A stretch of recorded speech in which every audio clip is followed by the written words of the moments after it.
Another episode of curries and culture. ఈ రోజు ఎపిసోడ్‌లో అక్క మనకి ఏం నేర్పిస్తున్నారో అడిగి తెలుసుకుందాం. హాయ్ అక్క. హాయ్ రా. ఈ రోజు మాకేం డిష్ నేర్పిస్తున్నారు? ఈ రోజు మన తెలుగు ఫ్రెండ్స్ అందరూ ఫోన్ చేసి అడిగారు. తమిళనాడు స్పెషల్ కళ్యాణ వత్తకం చేసి ఓహ్! చూపించమని అడిగారు. అది చేసి చూపిస్తున్నాను. రాండి నేర్చుకుందాం అని. సూపర్. సూపర్. ఓకే. నేర్చుకుందాం. రండి. ఇవాళ మనం వత్తకోం చేస్తున్నాం. ఓకే. తమిళనాడు కళ్యాణ వత్తకోము. ఆ! దానికి కావాల్సిన పొడి ముందు మనం ప్రిపేర్ చేసుకుందాం. ఆ పొడి చేసుకోవడానికి కావాల్సిన వస్తువులు, హ్మ్. ముఖ్యమైన వస్తువులు ఇదే. ఇదే ఇదే అక్క? వత్తలు. ఇవేనక్క? దీన్నే వాళ్ళు తమిళనాడులో సుండకాయ వత్తలు సుండకాయ. అంటారు. ఓకే. మనోళ్ళు ఉస్తికాయలు అంటారు. ఓకే. ఇవి హ్మ్. ఉస్తికాయ వత్తలు అంటారు. హ్మ్. ఇప్పుడు ఉస్తికాయలు ఒక గుప్పెడు అన్ని వేసి సపరేట్గా వేయించి తీసుకోవాలి.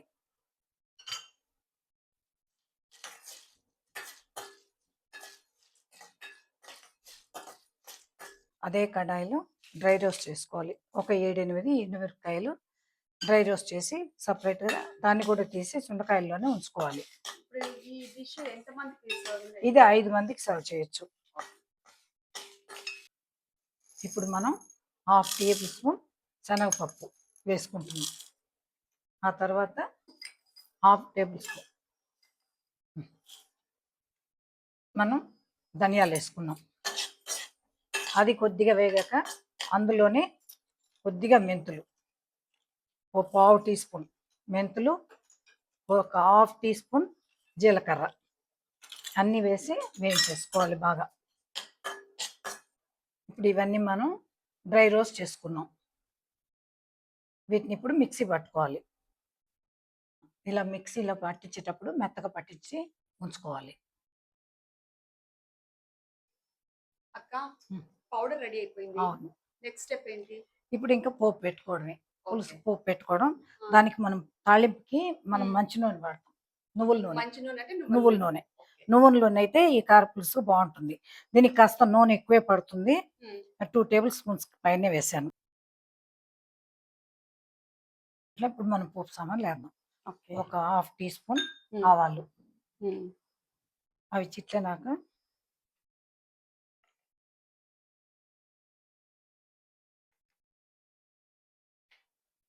సౌండ్ వస్తుంది. అవును.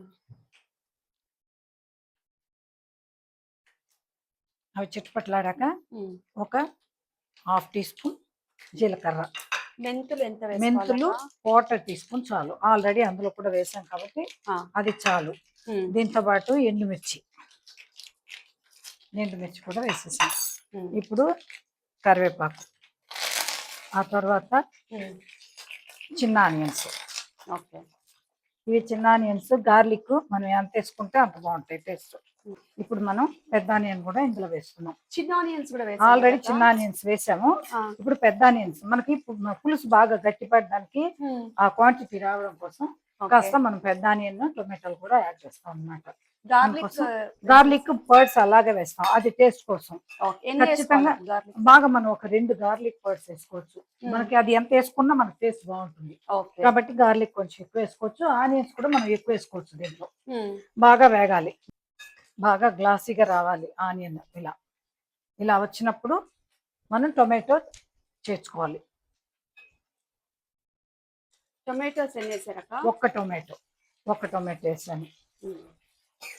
ఇప్పుడు కాసేపు ఇది ఉడకడానికి మగ్గడం కోసం మూత పెట్టి సిమ్లో పెట్టుకుంటాం. టొమాటోలు బాగా మగ్గాయి. చిన్న నిమ్మకాయ సైజు చింతపండు నానబెట్టి పులుసు తీసి ఉంచుకున్నాను. దాన్ని ఇప్పుడు వేస్తున్నా.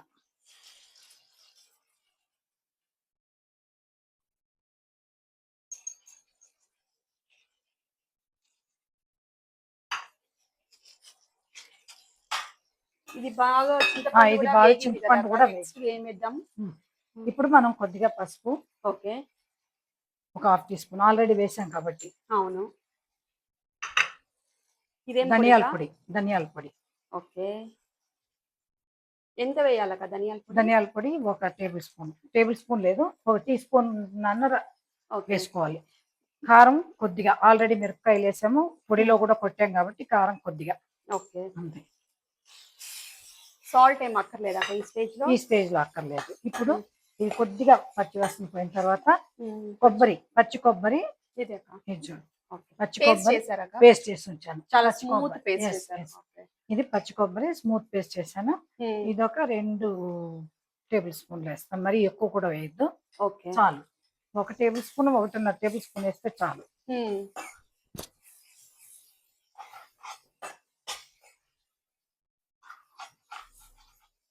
ఫ్లేమ్ తగ్గిద్దామా అక్క?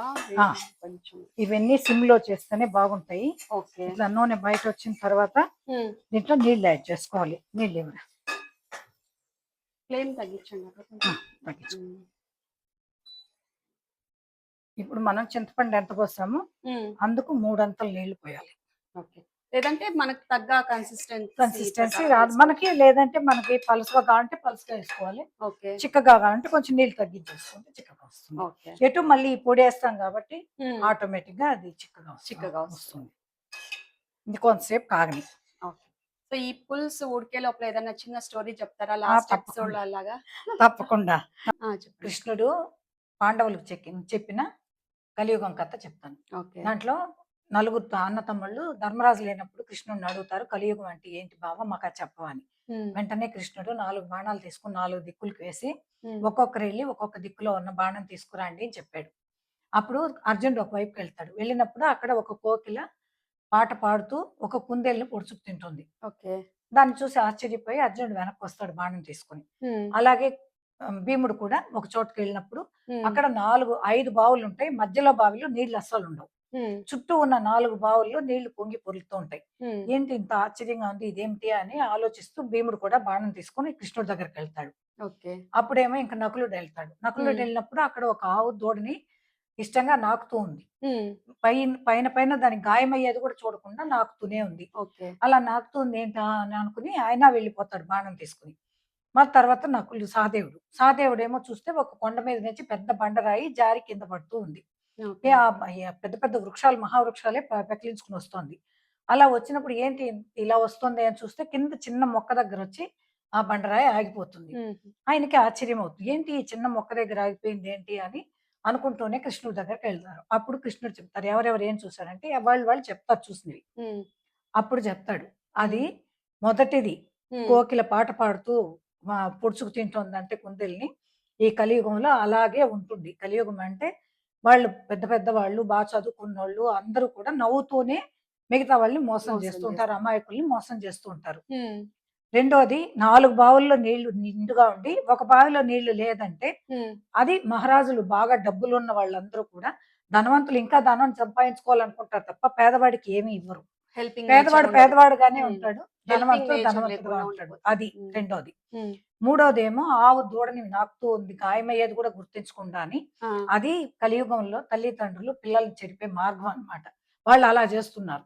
వాళ్ళ అతి ప్రేమతో, గారాబంతో పిల్లల్ని ఇంకా ఇంకా వాళ్ళు కోరక ముందే అన్నీ ఇచ్చి వాళ్ళు ముందు ముందే అన్నీ చెరిపేస్తున్నారు. ముందు చేసి ముందే అన్నీ పెట్టేసి. ఆ! చేసి పెట్టి వాళ్ళని అతి గారాబం చేసి చెరిపేస్తున్నారు. ఓకే.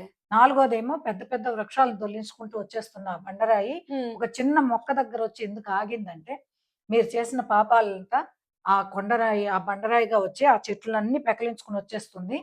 కింద ఆ ఒక్క చిన్న మొక్క దగ్గర ఆగిందంటే, మీరు హ్మ్. చేసిన నామ సంకీర్తనం. ఓకే. ఒక్క నా భగవంతుని గురించి మీరు చెప్పిన ఒక నామ సంకీర్తనం మిమ్మల్ని అక్కడ ఆపింది.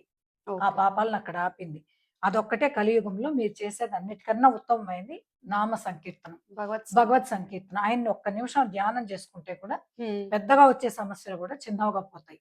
కాబట్టి మీరు పెద్ద పెద్ద హోమాలు, జపాలు చేసేది కాకుండా రోజు అట్‌లీస్ట్ కొంతసేపు నామ సంకీర్తనం చేసుకోండి ఓకే. అని భగవంతుడు చెప్తాడు. అదే కలికాలంలో జరిగేది అని మనకి కృష్ణుడు చెప్తాడన్నమాట. బావుందక్క. స్టోరీ చిన్న ఇప్పుడు స్టోరీ. ఆ! ఇప్పుడు మనకి ఈ పులుసు ఆ! ఉడికిపోవచ్చింది. ఆ! ఓకే. ఐ థింక్ ఈ స్టోరీ గూడా అందరికి నచ్చుతుందని నచ్చుతుందని అనుకుంటున్నా. అనుకుంటాను. మనం కథ చెప్పుకునే లోపల మనకు పులుసు కూడా బాగా ఉడికిపోయింది. ఇలా ఉడికినప్పుడు మనం ఈ కొట్టి పెట్టుకున్న పౌడర్‌ని వేసుకోవాలి. ఎంత ఈ స్పూన్ క్వాంటిటీ తోటి వేసుకోవాలక్క? 3 స్పూన్‌లేసుకున్నాను. ఈ చిన్న స్పూన్ తోటి హ్మ్. 3 స్పూన్‌లేసుకున్నాను. అదే మనకి చిక్కగా అవుతది పులుసు. ఇది వేసిన వెంటనే మెల్లగా కదుపుకోవాలి. లేకపోతే గడ్డలు కట్టిపోతాయి. ఇప్పుడు చూడు మూత తీసుకొని చూస్తే నూనె ఇలా బయటొచ్చేసిండాలి. వావ్! భలే కలర్‌ఫుల్‌గా ఉందక్క. కలర్‌ఫుల్‌గా, వాసనగా హ్మ్. ఎలా ఉంది? ఇప్పుడే తినేసేయాలనిపిస్తుంది. ఖచ్చితంగా. ఇప్పుడు దీన్ని తీసి పక్కన ఉంచుకొని ఓకే. మనం పోపు మళ్ళీ పెట్టాలి. మళ్ళీ హ్మ్. ఇప్పుడు ఈ వత్తల్ని కొద్దిగా నూనేసి అందులో వేడి చేసి పెట్టుకోవాలి, వేయించుకోవాలి. కొద్దిగా వేగిన తర్వాత కొద్ది కరివేపాకు,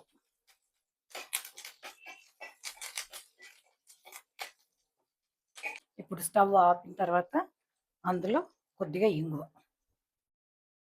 ఓ 2 చిటికెళ్ళు. ఇప్పుడు వేడి పోపుని ఇందులో వేసుకుంటాం. ఇప్పుడు ఈ కొద్దిగా అందులో బెల్లం వేసేసి కలిపేయాలి. ఇది కొంచెం తిక్కుగానే అనిపిస్తుంది అక్క. ఇంతే అవునా? ఉండాలా? ఎప్పుడు ఈ కళ్యాణ వత్తకోంబ అనేది చిక్కగానే ఉండాలి, ఓకే. పలుసగా ఉండకూడదు. మన రెగ్యులర్ పులుసు రెగ్యులర్ లాగా. పులుసు లాగా నీళ్ళుగా ఉండకూడదు, ఓకే. ఇట్లా ఉండాలి కన్సిస్టెన్సీ. ఓకే. ఇలా ఉంటే ఎన్ని రోజులు బాగా వారం వరకు కూడా బాగానే ఉంటుంది. ఓకే. ఈ రోజా అక్క కళ్యాణ వత్తకోంబ రెడీ. సూపర్. టేస్ట్ చేసి చెప్పాలి ఇప్పుడు నువ్వు. షూర్ గా అక్క. వెయిటింగ్.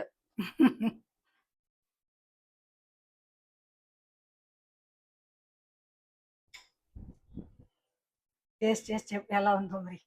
షూర్ గా అక్క. యాక్చువల్లీ కుక్ చేసేటప్పుడే మంచి స్మెల్ మంచి వస్తుంది. స్మెల్, మంచి రంగు. అవును.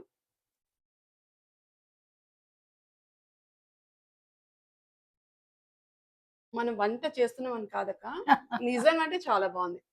థ్యాంక్ యూ, చాలా థ్యాంక్ యూ బాగుంది. Very much, thank you very much. I think Telugu friends అందరికీ అందరూ తెలుగు ట్రై ఫ్రెండ్స్ చేస్తారు. నచ్చుతుందని మేము సంతోషిస్తాం. అందరూ మీ కామెంట్స్ చెప్పండి మాకు, తిని మీ కామెంట్స్ మాకు తప్పకుండా షేర్ చెప్పండి. చేయండి. మీ కామెంట్స్ మాకు విలువైనవి. అవునక్క. సీరియస్లీ. ఉమాకాంతన్న మీకోసమే స్పెషల్ గా చేశాము ఈరోజు వత్తకుళంబు. మీరు ట్రై చేసి మాకు కామెంట్స్ పెట్టండి. మీ కామెంట్స్ కోసం మేము ఎదురు చూస్తున్నాం. అవును. తప్పకుండా చెప్పండి. ఓకే. ఇదిగో తీసుకోండి, వత్తకుళంబు రెడీ. రెడీ. ఓకే అక్క. ఇదిగో తీసుకెళ్ళి మీ అన్నకి ఇవ్వు. ఇది అన్న మీకే.